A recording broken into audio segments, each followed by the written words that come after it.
오늘 여러분 모두에게 샬롬을 전합니다. 랍비 샤피랍니다. 제가 여러분께 마지막 예언적인 영상을 약속드렸고 이미 그것을 드렸습니다. 그런데 한밤중에 제가 깨어나 뉴스를 틀었는데 그 화면에는 교황이 있었습니다. 그는 전 세계 수십억 명의 기독교인들에게 연설했습니다. 오늘 저는 여러분께 경고를 드려야 합니다. 오늘 영상은 쉽지 않습니다. 제 머리에 이 모자가 보이시나요? 제가 이 모자를 쓰는 이유는 제 주변 어디에서나 반유대주의가 있기 때문입니다. 지금 이 영상을 만드는 것조차 우리를 표적으로 그러나 진리를 위해 오늘 2025년 12월 25일에 이 진실을 여러분께 들려드리기 위해 이 메시지를 공개합니다. 제가 뉴스를 들었고 교황의 메시지를 들었습니다. 교황은 예수님의 탄생, 히브리어로는 예수아를 유다와 사마리아의 차가운 언덕에서 구유에 누이던 그 장면을 언급하며 오늘 제가 여러분께 꼭 들려드리고 싶은 아주 충격적인 말을 이어갔습니다. 이것은 랍비 샤피라의 말이 아니라 교황 자신의 말입니다. 그리고 그는 이렇게 말했습니다. 사랑하는 형제자매 여러분, 말씀이 육신이 되었으므로 이제 인류가 말하고 있습니다. 하나님께서 우리를 만나고자 하시는 그분 자신의 갈망을 담아 외치고 있습니다. 말씀이 우리 가운데 그분의 연약한 장막을 치셨습니다. 그렇다면 성탄절에 비와 바람과 추위에 수주 동안 노출되어 있는 가자지구의 천막들을 우리가 어떻게 생각하지 않을 수 있겠습니까? 이해하시겠습니까? 교황은 요셉과 마리아가 추위 속에 서 있던 모습을 팔레스타인 사람들의 고통과 동일시했습니다. 제가 한 가지 말씀드리고 싶은 것이 있습니다. 저는 많은 가톨릭 신자들과 함께 일하고 있습니다.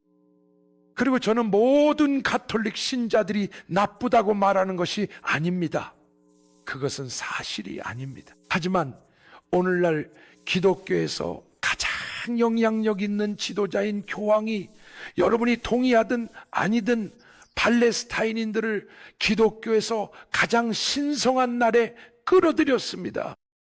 여러분, 이것은 아보다 자라보다 더 심각한 일이며 어떤 형태로든 진실을 닮은 그 무엇보다도 더 심각한 일입니다.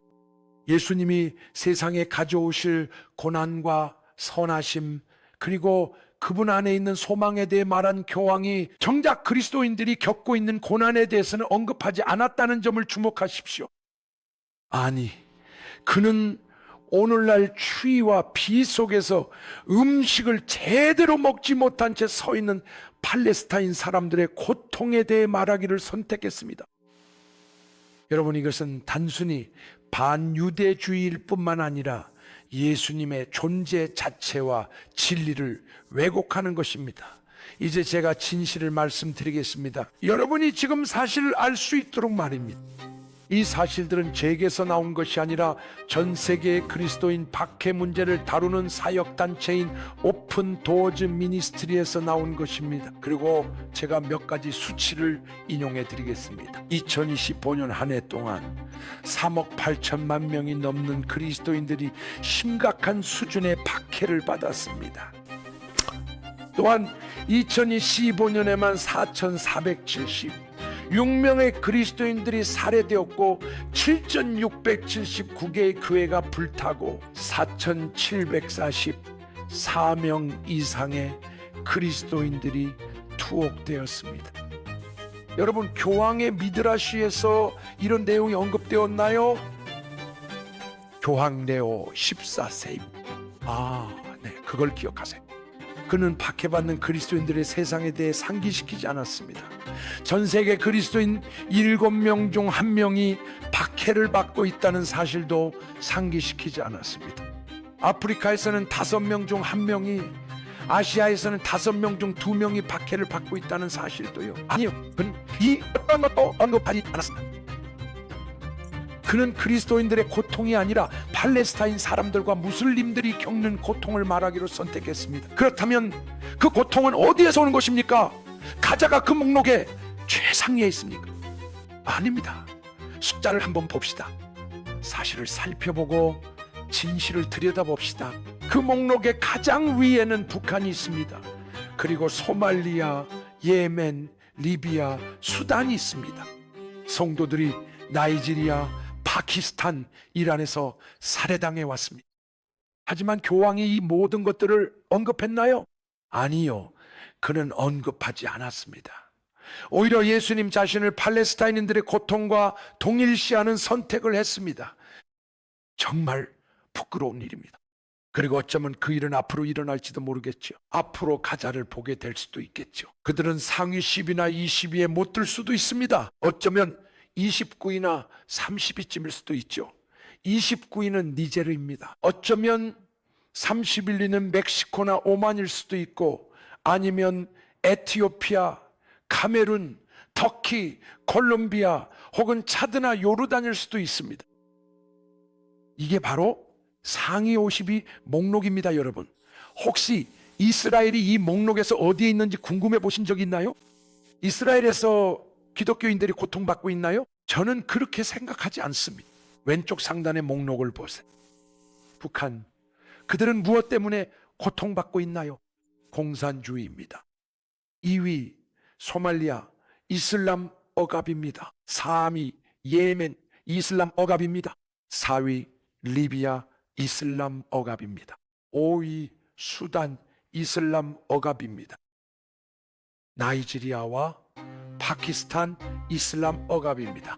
교황이 이들 중 그 어떤 누구라도 정말로 언급했나요? 아니요, 명확하게 언급하지 않았습니다. 이유가 뭔지 아시겠습니까? 그는 예수님, 히브리어로 예슈아를 팔레스타인 예슈아, 즉 또 다른 외부의 인물로 대체했기 때문입니다. 그리스도의 사명을 스스로 짊어진 이들이 겪는 고통의 지도를 보세요.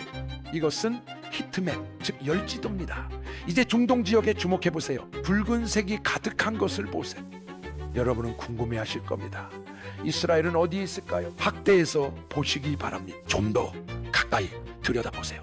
네, 저희는 지도의 작은 점에 불과해서 전 세계가 없애려는 그 점이기 때문에 잘 보이지 않습니다. 하지만 네, 거기에 있습니다. 자세히 보세요. 아주 작은 흰 점으로 표시되어 있습니다. 왜 흰색일까요? 중동에서 유일한 흰 점, 즉 실제로 세상에 빛이 있는 곳, 예수아가 계신 곳이 바로 이스라엘이기 때문입니다.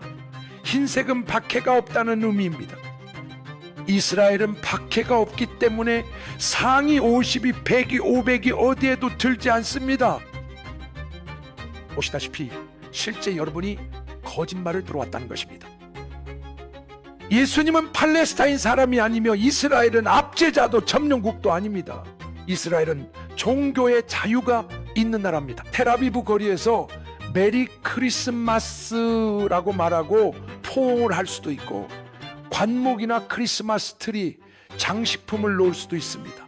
중동에서 유일한 곳입니다. 예수님의 거룩한 탄생을 팔레스타인인의 깊은 고통과 동일시하는 것은 단순한 왜곡이 아니라 실로 대체 신학입니다. 당신은 아마도 이렇게 묻고 있을 것입니다. 이런 징후가 어디에서 오는 것일까? 닉이나 칼슨 같은 사람들로부터 말입니다. 어쩌면 한 곳에서 비롯되었을지도 모르지요. 아니면 캔디스일까요? 그들의 성경을 알지 못하는 데서, 뿌리를 이해하지 못하고 진리를 알지 못하는 데서 나온 것입니다.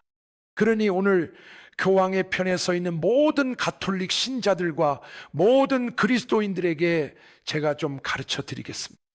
왜냐하면 오늘 저는 그리스도인 여러분께 말씀드리고 있기 때문입니다. 제가 여러분께 말씀드립니다. 참된 예수아를 위해 굳게 서십시오.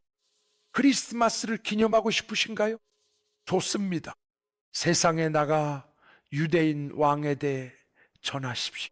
교황이 말한 것이 아니라 예수아께서 직접 말씀하신 것이 여기 있습니다. 요한 안에 이렇게 기록되어 있습니다. 너희 사마리아인들은 너희가 알지 못하는 것을 예배하고 있다. 그러나 우리 유대인들은 우리가 무엇을 예배하는지 알고 있습니다.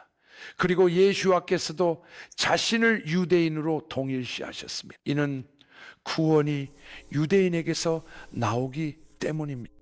예수와께서 자신을 무엇과 동일시하셨는지 보이십니까? 그분은 우리 유대인들이라고 말씀하셨습니다. 오늘 여러분 모두에게 전할 소식이 있습니다. 그분은 유대인입니다. 그분이 단지 유대인이었다는 것이 아닙니다. 그분은 여전히 유대인이시며 영원히 유대인이실 것입니다. 그리고 오늘날 그분을 팔레스타인 사람의 모습으로 감히 대체하다니 어떻게 그럴 수 있습니까? 그것이야말로 여러분 용서받을 수 없는 정말 큰 죄악입니다. 그리고 저는 오늘 사람들이 교회 가서 고요한 밤을 부르고 노예를 부르고 크리스마스의 모든 아름다운 찬송가와 캐롤을 부를 때 오늘 저는 형제자매 여러분 우리 모두가 그분의 유대인됨을 기억하기를 기도합니다. 그분은 자신을 유대인으로 정체화하셨습니다. 그리고 그분을 팔레스타인 사람들과 동일시하는 자들은 화 있을지언정. 요한안과 마태복음에 이렇게 기록되어 있습니다.